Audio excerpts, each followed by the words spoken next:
তারপর বাড়ির সবাই ভালো তো?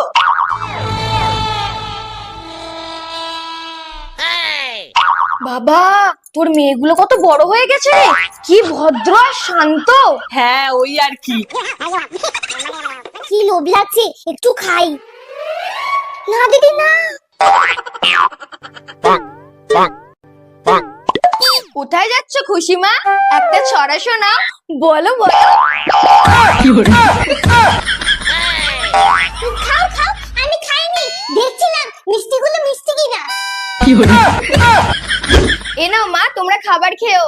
শুধু 50 টাকা, আরো 50 টাকা দাও। কেন মা, কি করবে তুমি? আরে আমি না, এই টাকা তো মা নিয়ে নেবে। 50 টাকায় কি হয়? আরো 50 টাকা দাও, তাহলে 100 টাকা দিয়ে মা একটা গামলা কিনতে পারবে। no, no, no, no. ভিডিওতে একটি লাইক দেবেন, চ্যানেলটা সাবস্ক্রাইব করবেন, শেয়ার বাটনে চেপে ধরে ফেসবুকে ক্লিক দিলে ম্যাজিক দেখতে পাবেন।